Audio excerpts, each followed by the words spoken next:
Hello အားလုံးပဲမင်္ဂလာပါရှင်ဒီရှင်တွေဥပါဒီချိန်ဒီနေ့မှာပညာဒါနပတ်တန်လေးဒါလေးသင်ပေးပါမယ်ကျွန်တော်ဒီမှာပုံလေးပြထားလိုက်မယ်နော်ဒါလေးကကြတော့ရှယ်တို့ခထောင်လေးဖြစ်တယ်ခထောင်ဒီဇိုင်းနေချင်းမကြခဏတင်ပေးလေးရှိပါတယ်ဒါပေမဲ့လည်းခဏဒါလေးတွေပဲလာမေးကြတာဖြစ်တဲ့အတွက်ဒါလေးသင်ပေးပါမယ်သူကလက်ပြက်ပတ်တန်လေးကိုမှခါမှခထောင်လေးနဲ့ပေါ့နော်ဖြတ်ဆက်ခထောင်လေးနဲ့ဖြစ်တယ်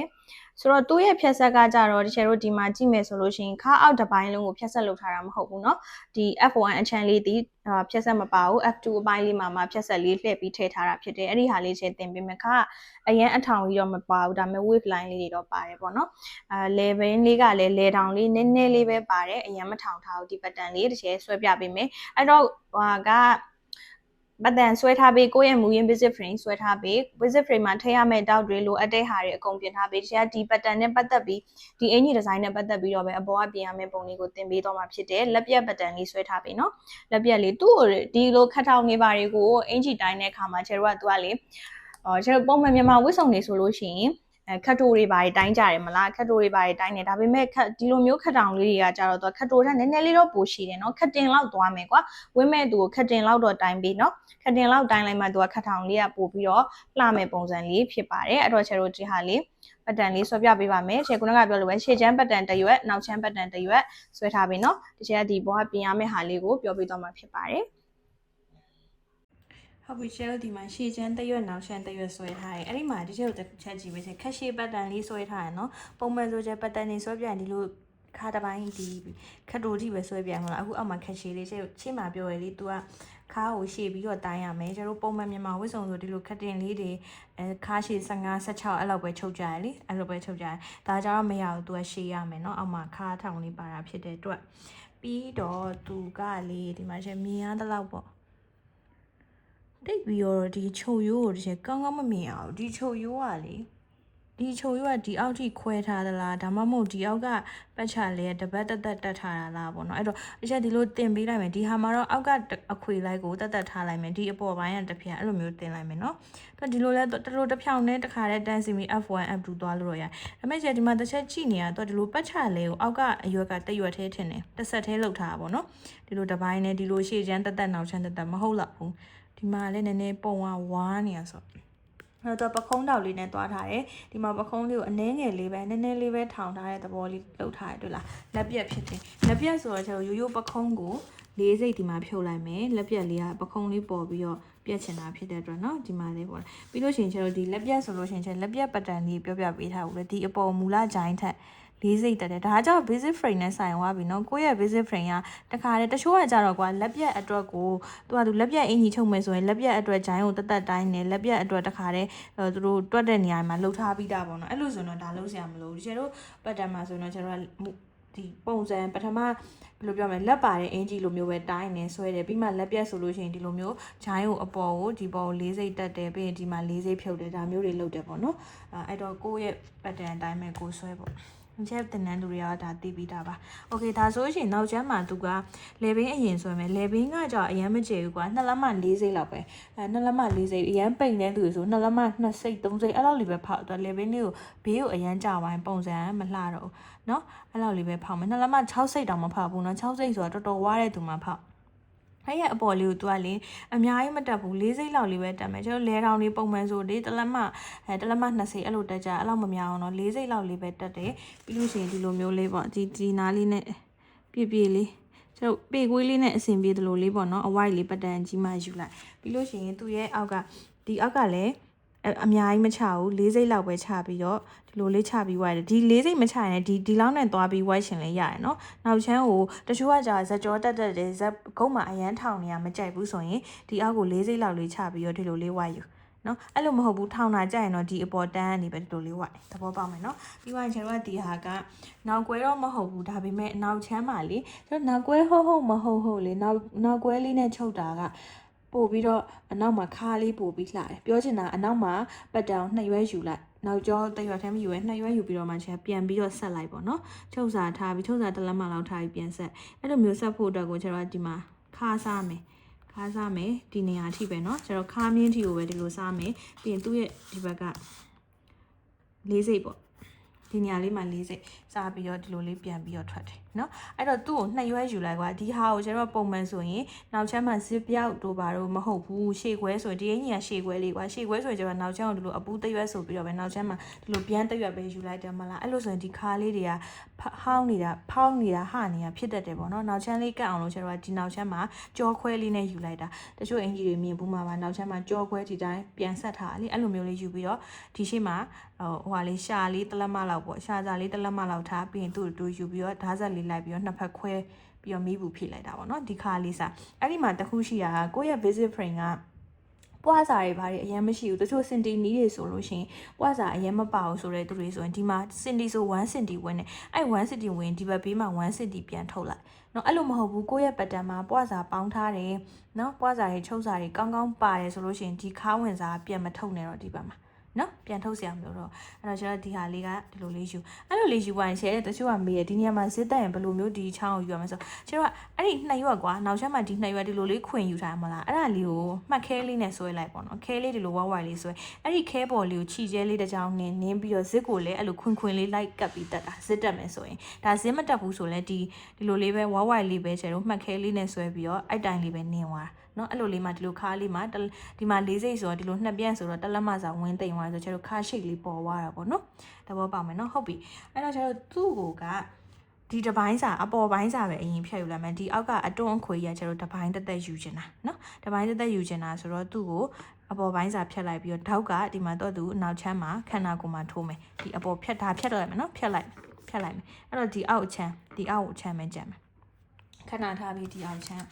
ရှေ့ချမ်းကိုလည်းသွားမယ်ရှေ့ချမ်းမှာလည်းနောက်ချမ်းလည်းပင်ဖောက်တော့ပဲရှေ့ချမ်းမှာလည်းဖောက်မယ်ဟုတ်ပြီလားသူကလေဒီမှာကျတို့ဒီထောက်ကိုပခုံးတောင်းနဲ့သွားခြင်းရတယ်တိလားပခုံးတောင်းနဲ့သွားမယ်ဆိုဒီပခုံးကိုတဝက်ဝက်လိုက်ဝက်ပြီးတော့ဒီဟာကိုတက်ဆွဲလိုက်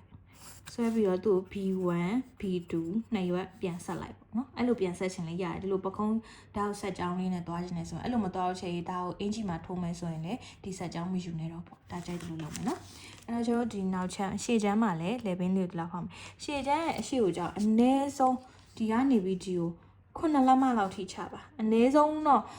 ခန္ဓာကိုယ်သေးတယ်ဆိုလို့ရှိရင်6ခွဲအနည်းဆုံးချနော်9လက်မထိချတော့ပို့ပြီးတော့ကောင်းတယ်ဘူရှိတ်ကတော့ကျွန်တော်အရင်ဆုံးဒီလိုမျိုးလေးဆွဲလိုက်ဒါပေမဲ့ဘူရှိတ်ဆိုလို့ရှိရင်အမြဲတမ်းပြောတယ်သူ့ကိုလေဒီမှာလဲတောင်လေးလည်းပါတယ်ဆိုတော့ဒီလိုလဲတောင်လေးပါမယ်အဲ့ဒီလဲတောင်ကနေဆွဲမယ်ဒီဘူရှိတ်ကိုဒီလိုမျိုးနော်ဒီလဲတောင်ဒီလိုပေါ်ကနေဆွဲမယ်အဲ့လိုဆွဲလိုက်တဲ့ခါမှာကျွန်တော်အဲ့လိုမျိုးပိတ်မှာသွားညှက်လို့မရအောင်အဲ့လိုညှက်လိုက်လို့ရှိရင်ကျွန်တော်ဒီညမှာခုံကြီးဖြစ်သွားတယ်သူနည်းနည်းလေးအောက်ကိုချပြီးတော့၄စိလောက်ချပြီးတော့ဒီလိုလေးအလိုက်တင်လေးဝိုက်ပေးပါအဲ့လိုအဝိုက်လေးကိုပတ်တန်မှာဆွဲပြီးပိတ်စညှက်ပြီးချုပ်လိုက်မှနော်ဒီလိုအဝိုက်လေးနဲ့ဝိုက်လေးနော်ဒီမှာဒီလိုလေးဝိုက်ပြီးတော့ညက်အဲ့လိုလေးဝိုက်လိုက်မှကျွန်တော်ကဘူရှိတ်တက်တယ်လေးပေါ်တာဒီလို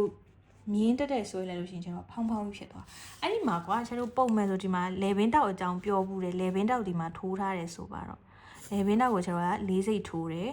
တိတ်ပြန်ကတ်တယ်အဲ့တိတ်ပြန်ကတ်လိုက်လို့ရှိရင်ဘာဖြစ်သွားမလဲဒီ၄စိတ်ကနှိမ့်သွားမှာလေအဲ့ကြလို့ရှိရင်ကိုလိုချင်တဲ့လေဘင်းကိုထပ်ချပြီးဖောက်နော်ရှင်းလို့ဆိုတော့ရှင်းတဲ့လေဘင်းကတော့9လက်မချလိုက်တာပဲတဲ့ဒါပေမဲ့လေဘင်းတောက်ထပ်လိုက်တော့ကျင်ရောတောက်ထပ်လိုက်တော့ကျင်းတာပေါ့ကျွန်တော်လိုချင်တဲ့လေဘင်းကိုပြန်ခ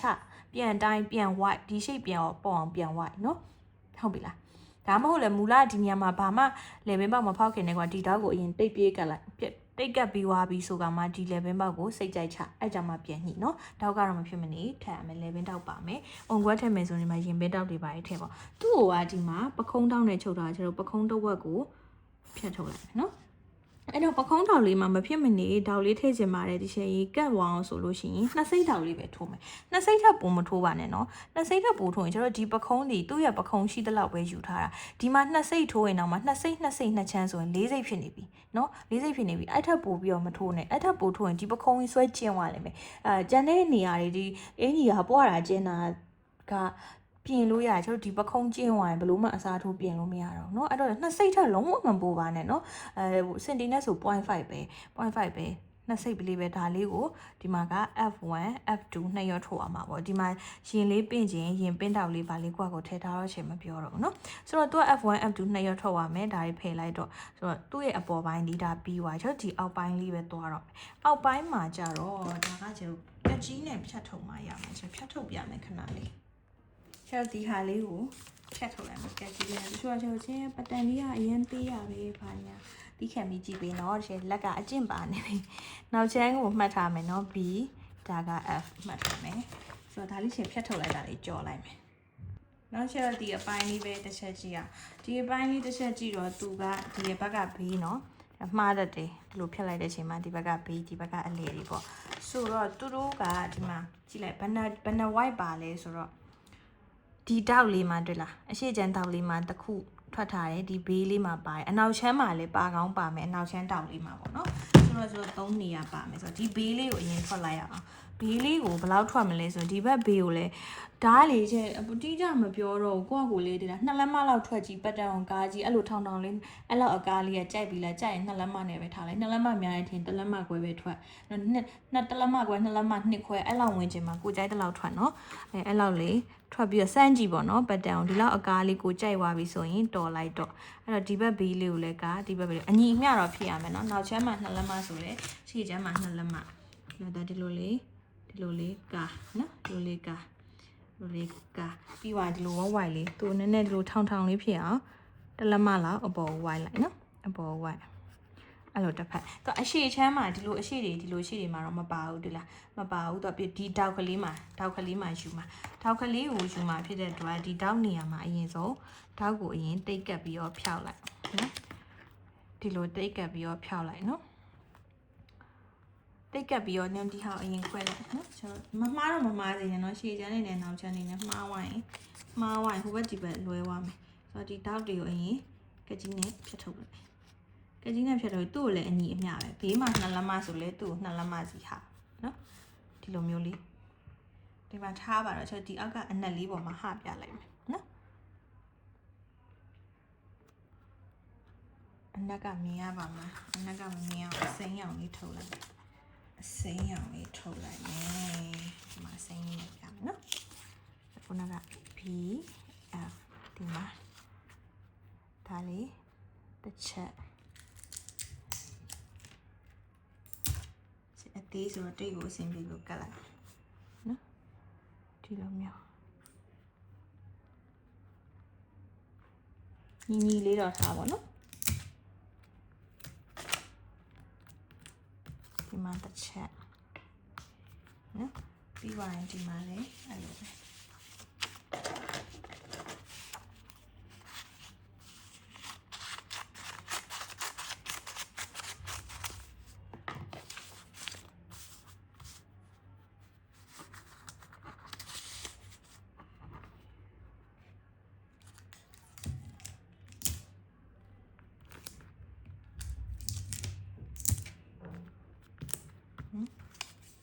ဒီမှာလည်းတစ်ချက်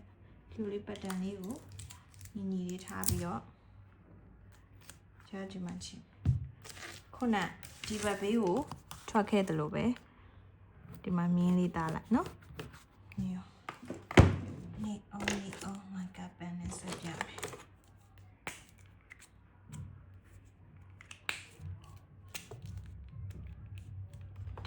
တိတ်ခံသွားတော့အယောင်မထင်တော့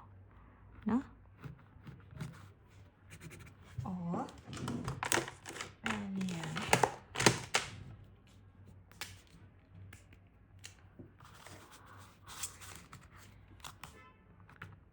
ဒီမှာဒီလိုမျိုးလေးနော်သူ့ရဲ့ဒီခါလေးနဲ့အညီ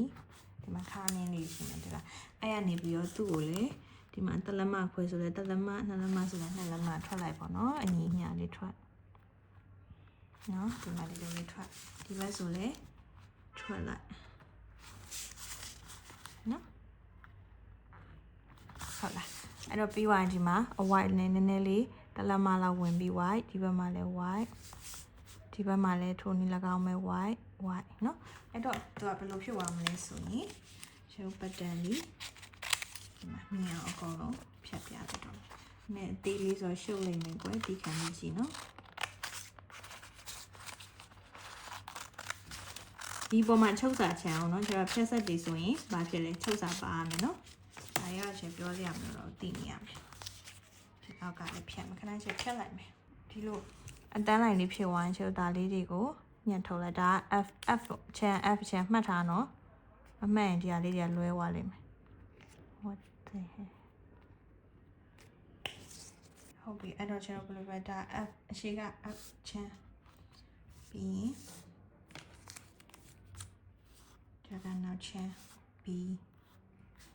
B ရဒီမှာဒါလေးဒီရှစ်ဒီနိုင်နော်ဒါက P ဘယ်လိုဖြစ်သွားဒါ F နော်ဒီလိုလေးပြန်ဆက်မယ်အပိုင်းဖြစ်သွားတယ်နော်ဒီလိုလေးဖြစ်သွားတယ်အဲ့လိုမျိုး၄ပိုင်းထွက်သွားပြီကွာပြန်ကြည့်လိုက်အဲ့လိုမျိုး၄ပိုင်းထွက်သွားတော့ကျတော့ဒီဟာလေးတွေကဒီလိုဒါရှည်ချမ်းဒီလိုလေးလာဆက်တော့ဒီကပိတ်ဒါပတ်တန်မှုလို့လေဒီလိုမျိုးဆက်တော့ဒါလေးဒီလိုမျိုးထောင်သွားမှာတွေ့လား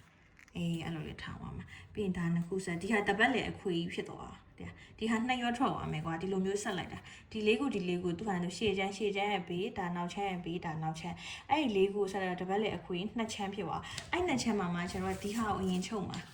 ဒီမှာကြည့်လိုက်တော့ဒီရှေ့ချမ်းဒီချိန်မှာ F1 F2 ချုပ်မယ် B1 B2 ချုပ်မယ်နှစ်ခုချုပ်ပြီးပါပြီဆိုပခုံးပူမယ်ဒီမှာ 11 ကွတ်စာရေးပါရတက်ပေါ့နော်11ကွတ်စာတက်နောက်ချမ်း11ကွတ်စာတက်ပခုံးပူပြီးပါပခုံးပူပြီးလက်ဒီဂျိုင်းကိုလည်းကွတ်မယ်ဂျိုင်းကိုလည်းကိုကွတ်စာတက်မှာလားအလုံးကွတ်မှာလားကျဲတယ်လို့ကွတ်ပြီးပါရင်ဒီဘေးနှစ်ဖက်လည်းပူလိုက်တော့အင်ကြီးကအပေါ်တစ်ပတ်လည်းလုံးပြီးသွားပြီ11နေပခုံးနေဂျိုင်းနေဘေးပူတာအကုန်ပြီးသွားပြီအင်ကြီးဖြစ်သွားပြီဆိုမှဒီအောက်တစ်ပတ်လည်းပဲတစ်ပတ်လည်းလှုပ်သွားပြီလေအဲ့မှာဒါကရှေ့ကွဲဆိုတော့ဒီကအရှေ့ကအကွဲရှိမယ်ဆိုတော့နောက်ချမ်းကျတော့ဒီဟာနှစ်ခုကိုကျွန်တော်ဟိုလုပ်လိုက်တော့ဒီဟာနှစ်ခုကိုဆက်ကြတော့မှာနော်ဒီဘက်ဟိုဘက်ကနောက်တစ်ရွက်ကွာဒီလိုတစ်ရွက်ရမယ်နောက်ထပ်ဒီလိုအခွေတစ်ရွက်အဲ့အခွေတစ်ရွက်နှစ်ရွက်ကိုဒီနောက်ချမ်းကိုလည်းဆက်လိုက်တော့မယ်နော်နောက်ချမ်းအကားလေးကိုလည်းဆက်မယ်နောက်ချမ်းအထောင်ထဲခြင်းကိုအောင်နောက်ချမ်းဒီမှာအထောင်ထဲမထဲခြင်းနောက်ချမ်းကိုအထောင်မထဲနဲ့သူအရှေ့ချမ်းမှာတော့ဒီလိုရှေ့တက်တဲ့အထောင်မပါဘူးတောက်နေရရဲ့ဘေးရဲ့နောက်ချမ်းတောက်နေရရဲ့ဟုတ်တယ်မလားအဲ့နေရာပဲပါတော့ဒီရှေ့ဒီနောက်ချမ်းကိုခြင်းအကားမထဲတော့အဲ့တော့ကိုထဲခြင်းနဲ့မထဲခြင်းနဲ့သူ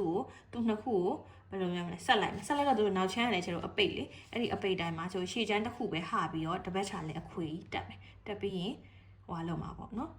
ဒီချုပ်စာရေးချက်မယ်နော်ဒီပေါ်မှာချုပ်စာ၄စိတ်ဒီမှာချုပ်စာ၄စိတ်ချန်ပြီးတော့ဆက်မယ်တော့နှစ်ထပ်ချုပ်ရင်တော့ပိုးလာနှစ်ထပ်အပေါ်ပိုင်းကနှစ်ထပ်ချုပ်ချင်မချုပ်ချင်နေပေါ့အနည်းဆုံးတော့ကော်ပိတ်ကပ်ပြီးအပေါ်ပိုင်းကနှစ်ထပ်ချုပ်ရင်လည်းတောင်းတင်းလေးပိုးလာတယ်မကတ်ချင်လည်းရဒါပေမဲ့ဒီအခွေကတော့နှစ်ထပ်ဖြစ်ရမယ်နော်ဒီအခွေမှာကွက်စာတော့မကတ်နဲ့မလှအောင်ပြီးတော့ကိုချုပ်မဲ့ပိတ်စာအသားကိုကြီးကိုမချုပ်မဲ့ပိတ်စာအသားပြောရဲဆိုရင်ကော်ပိတ်ကိုနှစ်ထပ်လောက်ကပ်ပြီးရင်သူ့ကိုလည်းနှစ်ထပ်ချုပ်အဲ့ဒါမှတောင်းလေးနဲ့ဒီ wave ကလှမှာချုပ်မဲ့ပိတ်စာပေါ်လည်းမူတည်ပြီးတော့ဒီဟာကအထောင်နာမထောင်နာကွာသွားလိမ့်မယ်သဘောပေါက်လားရမယ်နော်ဟုတ်ပြီဒါဆိုလို့ရှိရင်ကျွန်တော်ဒီ pattern လေးရောက်သွားပြီเนาะဒါဆိုဒါလေးလိုက်ပြီးတော့ချုပ်လို့ရပါပြီဒါလေးဒီချက်ပြောသလိုပဲဒီလို design လေးတွေဒီ copy ကတ်ရပါမယ် copy မဖြစ်မနေကတ်ရပါမယ်ပြီးလို့ရှိရင်နှစ်ထပ်ပေါ့နော်မဖြစ်မနေနှစ်ထပ်ချုပ်ပါနှစ်ထပ်ချုပ်တာနဲ့တစ်ထပ်သေးချုပ်တာနဲ့ကျတို့ကမတူပါဘူးလက်ရပုံထွက်ခြင်းကွာပါတယ်ပုံထွက်ခြင်းဟိုဘယ်လိုပြောမလဲအင်ဂျီရဲ့တာနာမှုပွဲတိုးမှုခြင်းကွာပါတယ်အဲ့တော့ကျတို့နှစ်ထပ်လိုအပ်ရင်နှစ်ထပ်ချုပ်ရမယ့်အင်ဂျီဖြစ်ပါတယ်တစ်ထပ်နဲ့မချုပ်ပါနဲ့တချို့ကပြောချက်ကိုချက်ခထောင်နေမှာဆိုလို့ရှိရင်ကိုယ်စာဘယ်လိုယူရမလဲဆိုကိုယ်စာမယူပါနဲ့နှစ်ထပ်ချုပ်ပါနော်အဲ့တော့ချက်ဒါလေးမှာလိုအပ်တာတွေမှန်သမျှဘယ်လိုချုပ်ရမယ်ဆိုဒီပါချက်ပြောသွားပေးပါတယ်အဆင်ပြေလိမ့်မယ်လို့လည်းထင်ပါတယ်ဟုတ်ပြီချက်ကိုချက်ပညာဒါနတွေသင်ရတာအဆင်ပြေတဲ့တစ်ချက်ဒီချက်ရှိမှာတင်တန်းတွေတက်လို့ရလားဒီပတ်တန်စာအုပ်ဝယ်လို့ရလားဆိုတင်တန်းတွေချက်တို့ဒီတလားလက်ခံပေးနေပါသေးတယ်ချက်တင်တန်းစုပေါင်း8တန်းရှိတယ်ချက်အပေါ်ဆုံးဗီဒီယိုမှာရှင်းပြပေးထားတယ်ဝင်ကြည့်လို့ရတယ်အဲ့ဒီတင်တန်း8ခုကိုချက်တို့ပုံမှန်တင်တန်းကြီး9000ခွဲရှိပါတယ်ဒီချက်နောက်ထပ်ပတ်တန်ဒီပတ်တန် update တင်တန်းမြန်မာဝတ်ဆောင် update တင်တန်းမဖွင့်ခင်ဒီ2လပိုင်းမှာဖွင့်မှာဖြစ်ပါတယ်2လပိုင်းမဖွင့်ခင်ဒီ1လထဲမှာတော့တက်ချင်နေဆိုလို့ရှိရင်ကျွန်တော်4300နဲ့ဒီတင်တန်းအဟောင်းတွေအကုန်လုံးဝင်သွားပြီးတက်လို့ရပါတယ်ဒါလေးကအသေးစိတ်ရှင်းပြထားတဲ့ဗီဒီယိုလေးရှိတယ်ဝင်ကြည့်ပါဆိုတော့ကျွန်တော်တို့ကျဲရေးပတ်တန်စာအုပ်ဝယ်ခြင်းနဲ့စာအုပ်လေးနဲ့လေ့လာခြင်းနဲ့ဆိုလို့ရှိရင်လည်းချက်မှာမြန်မာဝတ်စုံအခြေခံပတ်တန်စာအုပ်ရှိပါတယ်ပတ်တန်စာအုပ်နဲ့ပတ်သက်ပြီးတော့လည်းအသေးစိတ်ဗီဒီယိုတွေတစ်ချက်ဟောတဲ့ဝင်ကြည့်လို့ရပါတယ်ဒီမှာတော့ကျဲအပေါ်ရံပဲပြောသွားပေးမယ်ပတ်တန်စာအုပ်ထဲမှာပတ်တန်ပေါင်းစုစုပေါင်း80ပါပါတယ်အခြေခံအပိုင်းတွေကနေစပြီးတော့ပတ်တန်အစုံအထည်ချုပ်လို့ရတဲ့ပတ်တန်တွေဒီစုစုပေါင်းသင်ခန်းစာ80ပါပါတယ်သင်ခန်းစာ80လုံးကိုကျဲကစာအုပ်နေမကဘဲနဲ့ Telegram မှာဗီဒီယိုတွေနဲ့ပါပြန်ပြီးတော့ရှင်းပြပေးထားတာတွေပါရမှာဖြစ်ပါတယ်အဲ့တော့အသေးစိတ်ကိုချက်ဟောတဲ့ဝင်ကြည့်ပါချက်ဒီစာအုပ်ကိုမြန်မာဝတ်စုံပတ်တန်စာအုပ်ကိုလက်မာနီးနဲ့တင်ပေးထားပါတယ်မြန်မာငွေ38,500ပါရှင်ရကျင်တဲ့သူတွေကချက် Viber မှာသွားပြီးဝယ်လို့ရပါတယ်ဒီလာထဲမှာစာအုပ် install အနည်းငယ်သာကျန်တာဖြစ်တဲ့အတွက်အမြန်သွားမှာဖို့လိုပါမယ်ရှင်ချက်ရဲ့ Viber နံပါတ်လေးအောက်မှာမှတ်ပေးထားပါမယ်Viber မရှိတဲ့သူတွေကချက်ကို chat box မှာ Telegram နဲ့လည်းလာဝယ်လို့ရပါတယ်ဒီ chat box မှာလည်းစာပို့လို့ရပါတယ်ကျေးဇူးတင်ပါတယ်ဒီ channel တွေဥပါရှင်